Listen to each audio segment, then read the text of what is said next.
Bom dia, igreja. Graça e paz de nosso Senhor Jesus Cristo. Dia feliz, dia especial que estamos aqui. Sempre domingo é um dia especial para nós, né? Dia do Senhor, e estamos aqui na sua casa para louvar o nome do Senhor. Mas também hoje temos a bênção, como bem falou o pastor Ricardo, né, de ter dois de nossos adolescentes aqui para comunicar a mensagem que o Senhor tem para a sua igreja no dia de hoje. Mês de agosto, mês dos jovens, mês da juventude, meus irmãos, e hoje especialmente, primeiro domingo do mês, as igrejas batistas celebram o dia do adolescente batista, né? E por isso temos aqui o Emanuel e a Rebeca. Olha só quanta elegância, que bonitinhos estão eles, né? Eu não sei quem está mais nervoso, se os pais ou eles, né? E eu quero pedir para a família, tanto da Rebeca como do Emanuel, ficar em pé, né? Eu sei que os irmãos conhecem, mas aí fazer esse destaque, né? Aí temos o Levi, temos aqui a Camila, o irmão Sérgio, temos também a Andrea. Muito obrigado, Deus abençoe, pode sentar. E eu quero agradecer, né? Porque eles colaboraram para eles estar aqui. Nós trabalhamos a pregação durante 2 sábados, nos reunimos, analisamos o texto, estudamos, fizemos a estrutura do que vamos estar falando hoje, e eles foram muito participativos, viu? Eu fiquei realmente muito alegre. Pastor, com certeza aqui temos futuros teólogos, viu? Aqui temos material para mandar para a teológica, né? E somos gratos ao Senhor por isso, porque vemos a mão do Senhor trabalhando também em nossa juventude.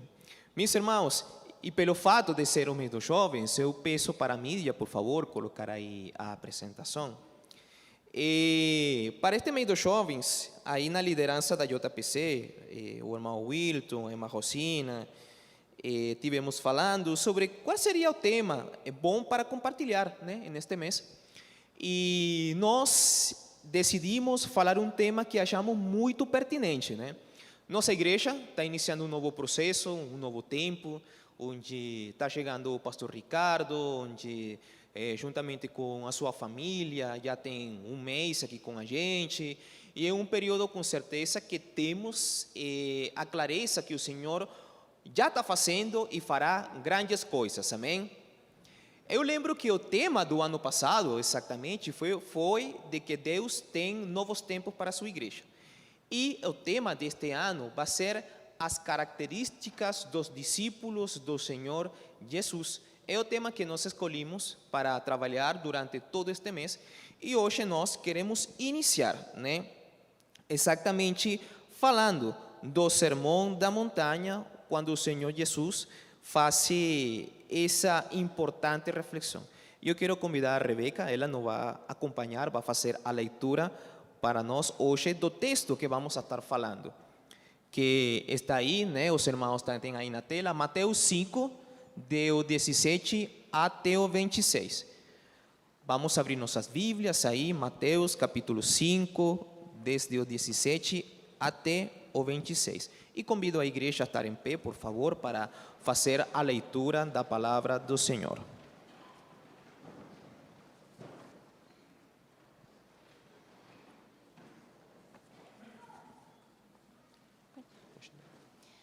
Não pensem que vim abolir a lei ou os profetas. Não vim abolir, mas cumprir. Digo-lhes a verdade: enquanto existirem céus e terras, de forma alguma desaparecerá da lei a menor letra ou o menor traço, até que tudo se cumpra. Todo aquele que desobedecer a um desses mandamentos, ainda que dos menores, e ensinar os outros a fazerem o mesmo, será chamado menor no reino dos céus. Mas todo aquele que praticar e ensinar estes mandamentos será chamado grande no reino dos céus. Pois eu lhes digo que se a justiça de vocês não for muito superior à dos fariseus e mestres da lei, de modo nenhum entrarão no reino dos céus. Amém. Louvado seja Deus pela sua palavra. Os irmãos, pode sentar. Pode deixar aí. Queridos irmãos, nós entendemos que cada país, cada reino que tem existido ao longo da história na Terra, ele sempre tem uma constituição, tem normas, regras que norteiam a boa vivência nesse reino, nesse país, né? Ou pelo menos se espera que seja assim, né? E a intenção dessa constituição, dessas normas, dessas regras, exatamente é procurar o bem-estar maior para os que fazem parte desse governo, para os que fazem parte desse país.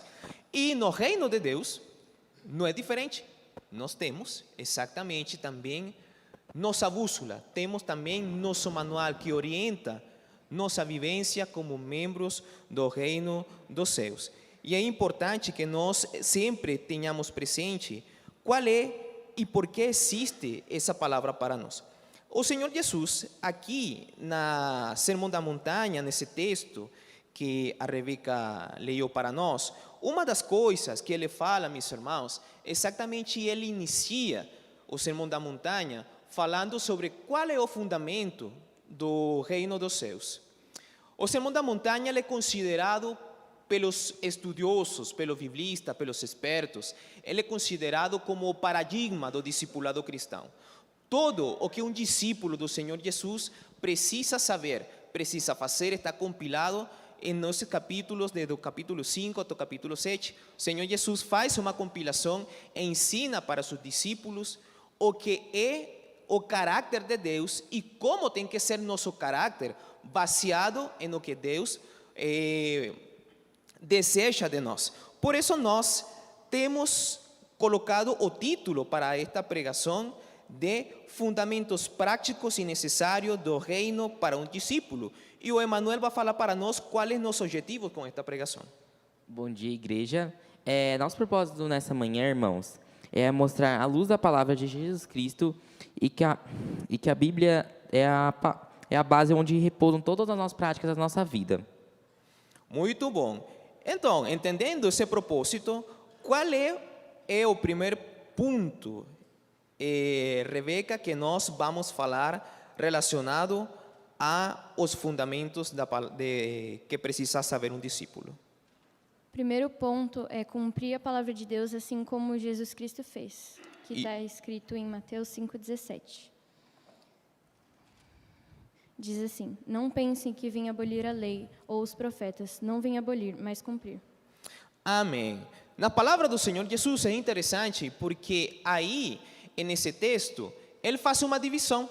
Aqui nos parece que encontramos que o Senhor Jesus foca primeiro em qual é o caráter de um discípulo, de uma pessoa que faz parte do reino dos céus, e logo, no versículo 17, ele começa falando da sua pessoa. É como que se o Senhor Jesus tenta transmitir para os discípulos, como que se Mateus tenta transmitir para os discípulos, que o Senhor Jesus fala: Deus espera que vocês, como membros do reino dos céus, vivam dessa forma, tenham esse caráter, mas esse caráter está baseado também no que eu sou, porque entendemos, né, que o Senhor Jesus Cristo é Deus mesmo. E aí ele fala sobre a sua relação com o Antigo Testamento. É interessante, meus irmãos, porque nas palavras do Senhor Jesus, ele fala: não pensem que eu vim para abolir a lei ou os profetas, não vim para abolir, mas para cumprir. Parece, segundo o que transmite Mateus, as palavras que eles usam, é como que se o Senhor Jesus, na sua onisciência, depois que ele fala do caráter do reino, seus discípulos ficaram pensando. Eu tento imaginar eles, né, os discípulos do Senhor Jesus, gente do povo, gente comum, pensando: caraca, mano, que coisa tão revolucionária! Meu Deus, o que está falando esse homem? Eu nunca tinha ouvido isso. E Jesus fala: ei, gente, eu não estou aqui para abolir. Eu não estou aqui para romper. Eu não estou aqui para falar nada novo. O que eu estou falando para vocês está escrito desde há muito tempo atrás. Está escrito, Moisés falou isso, os profetas falam isso. Só que o que acontecia na época, meus irmãos? Uma das coisas que nós vemos que acontece e que ainda acontece hoje em dia é que muitas vezes pessoas, líderes religiosos, fazem modificações, eles distorcem a palavra de Deus, os ensinamentos de Deus para ajustar bem seja para princípios, para coisas pessoais, por procura de benefícios pessoais, e aparentemente fariseus, escribas, mestres da lei, o mesmo contexto mostra quando o Senhor Jesus fala: sua justiça tem que ser maior dos mestres da lei. Era que tinham eles não modificado, mas sim interpretado para sua conveniência algumas coisas, possivelmente com boas intenções. Mas o que acontece, mesmo assim, não era o que se vivia, não foi o que Moisés quis falar. E o Senhor Jesus fala: gente, é assim, isso não se vive assim. Eu vou ensinar para vocês como é que isso se vive.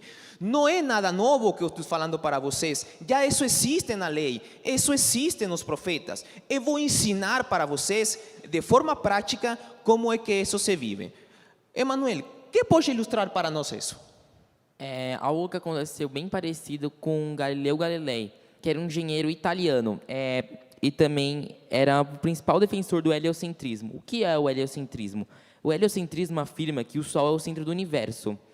E no período da Inquisição, onde a Igreja Católica dominava quase tudo do governo, eles afirmaram que, como o homem era um ser superior, a Terra, até onde ele habitava, deveria ser algo superior também. Então, eles afirmaram que a Terra era o centro do universo.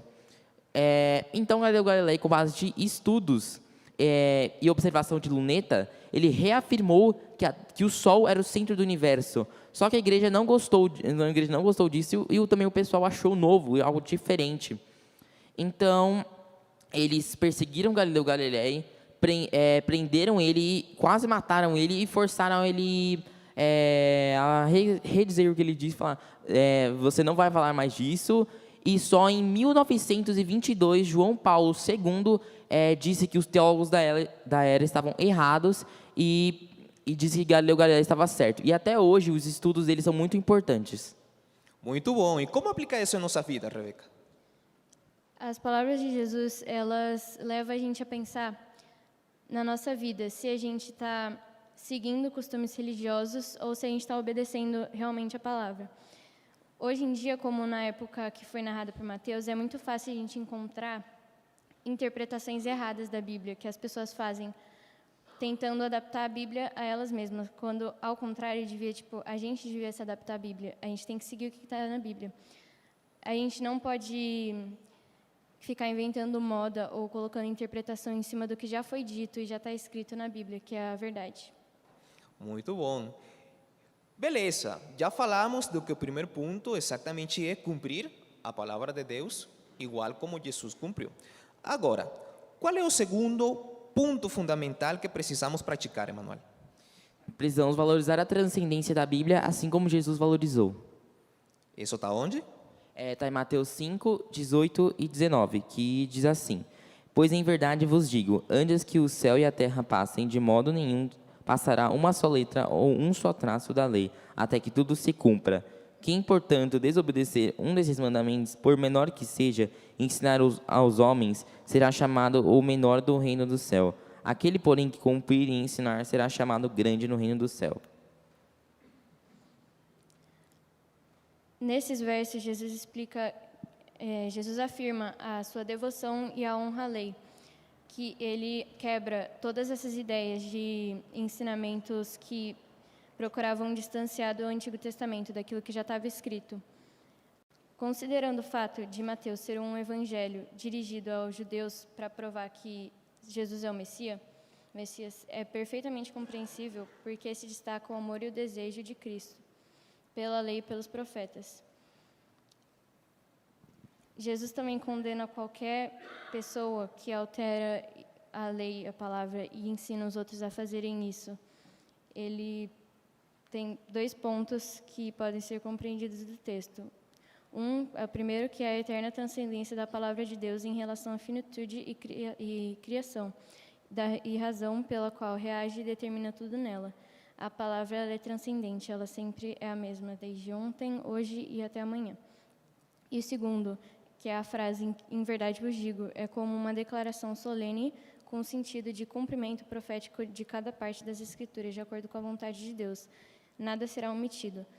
Deus ele escreveu a palavra para que a gente siga. Então, tipo, nada dela vai ser escondido. Já que é um manual, a gente segue ela todos os dias. Então, a gente não consegue viver a nossa vida como os cristãos verdadeiros sem um manual, né? Então, a gente tem que estar lendo sempre a palavra de Deus. Mis irmãos, lo que o Senhor Jesus transmite nesse texto é como aquilo que nós vemos com o sol. Nosso mundo ele é regido por princípios universais, que são transcendentes e estão acima de nós. Que não importa o que nós façamos, eles continuam funcionando, transcendendo e são inalteráveis. Pelo menos, se os irmãos estudam bem o sol, o dia pode estar nublado, pode estar chovendo, mas o sol continua brilhando acima das nuvens. Não importa se você tapa seus olhos para não enxergar o sol continua brilhando para aqueles que estão trabalhando e que estão ativos. Os irmãos podem até se encerrar em um quarto escuro e pretender que o sol não existe, mas o sol mesmo continua estando lá no alto, iluminando o dia para todas as pessoas. Assim como o sol é transcendente, assim também é transcendente a palavra de Deus. E isso foi o que exatamente o Senhor Jesus quis passar para seus discípulos, que a palavra precisa ser obedecida porque ela transcende tudo, ela transcende ainda a criação. Como aplicar isso para a nossa vida, Emanuel? Bom, isso leva à conclusão que a Bíblia está acima de qualquer veredito, estatuto, palavra de homem, tradição ou interpretação. A Bíblia não pode ser julgada com base no que um homem, um livro ou um grupo diz. Pelo contrário, suas ações e palavras devem ser avaliadas de acordo com a verdade bíblica. Se um crente valoriza a palavra de um homem mais do que a da Bíblia diz, será um crente negligente. Em seu estudo das Escrituras, mais confia cegamente em falsos pregadores e corre o risco de ser enganado e descaminhado. Da mesma forma, qualquer professor da palavra deve valorizar a transcendência da palavra e ensinar a sua mais pura verdade, ajudando suas ideias ao texto bíblico e não o texto bíblico às suas ideias. Muito bom. E entendendo que precisamos obedecer a palavra de Deus, assim como Cristo obedeceu, cumpriu, e que precisamos valorizar a transcendência das Escrituras e obedecer ela, então temos que falar de um terceiro ponto, meus queridos irmãos. E é que precisamos, como discípulos do Senhor Jesus, quebrar os paradigmas da falsa religiosidade através da verdadeira justiça, como fala o Senhor Jesus lá a partir do versículo 20 até o 26. O Senhor Jesus fala assim: pois eu digo que, se a justiça de vocês não for muito superior à dos fariseus e mestres da lei, de modo nenhum entrarão no reino dos céus. Vocês ouviram que foi dito a seus antepassados: não matarás, e quem matar estará sujeito a julgamento. Mas eu digo a vocês que qualquer que se irar contra seu irmão estará sujeito ao julgamento. Também qualquer que disser a seu irmão racá será levado ao tribunal, e qualquer que disser louco corre o risco de ir para o fogo do inferno. Portanto, se você estiver apresentando sua oferta diante do altar, e aí se lembrar de que seu irmão tem algo contra você, deixe sua oferta ali diante do altar e vá primeiro reconciliar-se com seu irmão. Depois volte e apresente a sua oferta. Entre em acordo depressa com seu adversário que pretende levá-lo ao tribunal. Faça isso enquanto ainda estiver com ele a caminho, pois caso contrário, ele poderá entregá-lo ao juiz, e o juiz ao guarda, e você poderá ser julgado na prisão. Eu garanto que você não saldrá de lá enquanto não pagar até o último centavo. O que está querendo dizer o Senhor Jesus para nós, Mateus apresenta aqui uma afirmação inabalável, a necessidade de ultrapassar muito a justiça da falsa religião com a justiça real para entrar no reino do reino de Deus. Agora, como é a justiça que deveria abundar na vida do discípulo? Onde e como ela nasce? Essa justiça que Jesus fala difere muito da religiosidade humana, pois é a justiça segundo Deus, e a prática de atos que satisfazem as exigências de Deus se baseiam no seu caráter. É interessante que se diga no texto que não só a justiça deve ser diferenciada e superada, Jesus diz que tem que ser muito além. Deve se descarregar muito acima. Diz o teólogo britânico Martin Lloyd-Jones, o problema com os fariseus é que eles estavam interessados nos detalhes em vez de nos princípios, que eles estavam interessados nas ações em vez de nos motivos, e que eles estavam interessados em fazer em vez de ser. Assim podemos ver na prática dos fariseus, escribas, é apenas superficial, baseada em atos e aparência. Mas Jesus indica aos seus discípulos que a justiça dos seus discípulos nasce de um coração renovado. Aliás, vários exemplos no texto lido como a ocasião de matar. É destacado o ato de pecado. Mas Jesus diz que sentir raiva e se ofender também é considerado um pecado. Só as suas palavras já te condenam. Jesus aponta para as coisas mais profundas, para a raiz do pecado. Várias vezes vocês ouviram o que foi dito, como forma de apontar para a justiça, praticada na forma comum, mas para depois falar, mas eu lhes digo, como a nova medida ou padrão de justiça. Jesus fez um apelo claro para os seus seguidores para quebrar os paradigmas religiosos estabelecidos e convidar a raiz das ações, a buscar uma mudança de coração porque cumprir a justiça do reino. Muito. Rebeca, com que se parece isso? É muito parecido com o que acontece com grandes times esportivos, né? Como, por exemplo, futebol, no basquete ou no beisebol. É muito esperado dessas grandes equipes, como o Real Madrid ou o Barcelona, por exemplo, que vençam e façam um bom espetáculo em todos os torneios, porque eles são equipes com mais quantidade de dinheiro, mais financeiro, têm os melhores jogadores, as melhores condições e maiores instalações para treino.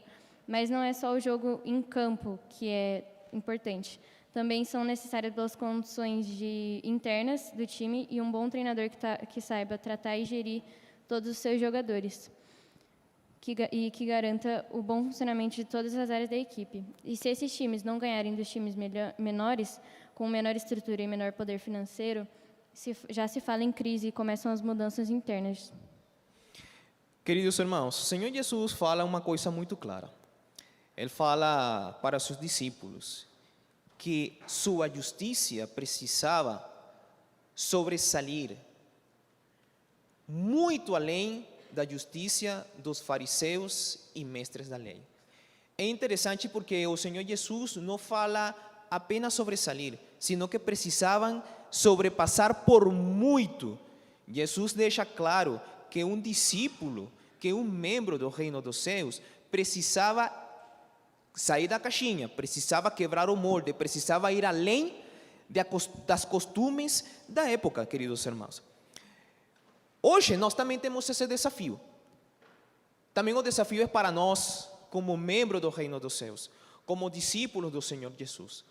Às vezes, igual como muitos líderes religiosos na época, viviam apenas aquele negócio da aparência, viviam apenas aquela situação de apenas mostrar para as pessoas, através de atos. Muitas vezes nós também podemos cometer esse erro, porque o que acontece? Às vezes nos ajustamos apenas a lo que é regras, a lo que é paradigmas, a lo que é costume, a lo que é tradição, mas não vivemos o que realmente o Senhor espera de nós.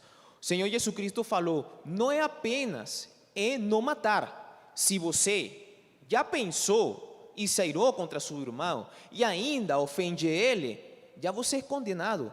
Jesus foi além, Jesus não ficou apenas no ato, ele foi na raiz do ato. O que provoca que alguém mate uma pessoa? O que provoca que você fale um palavrão, ou que você desrespeite seu irmão, a seu filho, a seu esposo, a sua mulher? Nasce no coração, meu irmão. Como fala Tiago, que nosso pecado nasce na nossa própria concupiscência. E por isso o Senhor Jesus fala de que precisamos transformar e renovar nosso coração. Porque ao final, como o mesmo Senhor Jesus falou, do que temos no nosso coração é o que acabamos expressando com nossa boca e também acabamos fazendo. Como falava eu com o Manuel e com a Rebeca, o pecado nasce no coração, se verbaliza na palavra e se cumpre no ato. É sempre uma corrente. Queridos irmãos, precisamos então pensar nesse sentido. Nós realmente que guardamos? Tradições?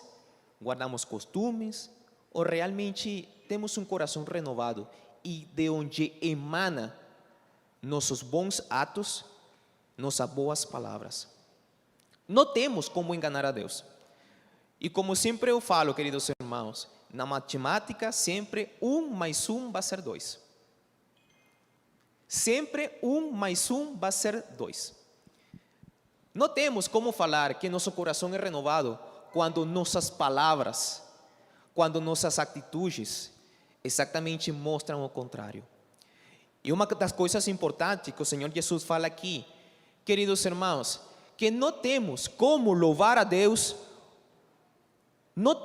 somos hipócritas se nos apresentamos aqui a louvar a Deus, mas falamos fofoca do irmão, sentimos inveja do irmão, ofendemos, pensamos em nosso coração coisa ruim para nossos irmãos, fazemos coisa para atrapalhar a vida dos outros e chegamos aqui a louvar a Deus.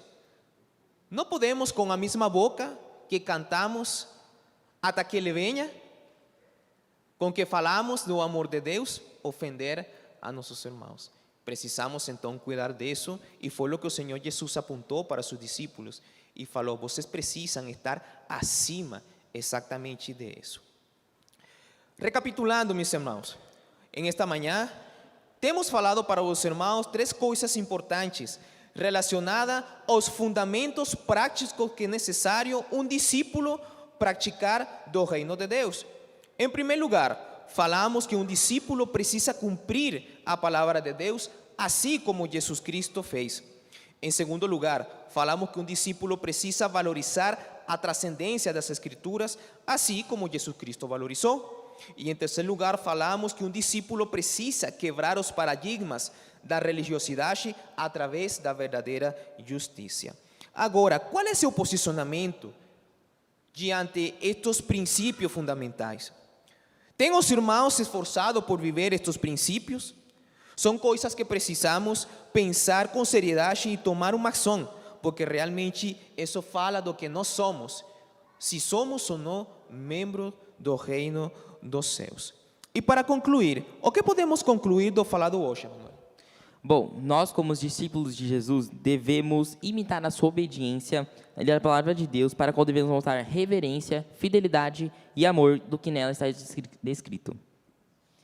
A palavra de Deus tem que ser obedecida porque é superior a qualquer filosofia, regra ou tradição, pelo que tudo deve ser adaptado ao que nela está escrito. A Bíblia não precisa ser atualizada, apenas obedecida. E finalmente, meus irmãos, Deus espera que nossa justiça seja superior em nosso caráter. Por quê? Porque nosso caráter tem que ser como o caráter dele. E esse foi o propósito do Senhor Jesus quando ensinou e falou para seus discípulos aquele sermão conhecido por nós como o Sermão da Montanha, queridos irmãos. Hoje vivemos em um tempo onde temos muitos pastores, líderes religiosos mediáticos no Facebook, Instagram e tudo mais, e às vezes parece que os cristãos de hoje procuram se assimilar e parecer mais com eles. Valorizam muito a palavra, valorizam muito a fala, valorizam muito o carisma de um pastor ou líder religioso, mas às vezes não olham além do que realmente tem que ser uma conduta e um caráter cristão. Assim que, meus irmãos, temos que entender que Deus nos chama não apenas a ter atos, mas sim a profundizar nosso relacionamento com Ele e a pensar realmente se nosso coração tem sido transformado. Porque a chave para entrar no reino de Deus não é fazer, é ser. A chave para entrar no reino de Deus, queridos irmãos, não é o que nós fazemos aqui, não é como você se veste, não é o que você faz aqui no púlpito, no altar, é seu coração transformado pelo Senhor Jesus Cristo. Porque o homem vê a aparência, mas Deus olha o coração. Que Deus os abençoe, amada igreja. Realmente que Deus ministre em nossos corações através da sua palavra. Manuel, Rebeca, alguma palavra final? Obrigado, igreja, e graças e paz a todos. Muito obrigada a todos vocês. Amém. Deus abençoe.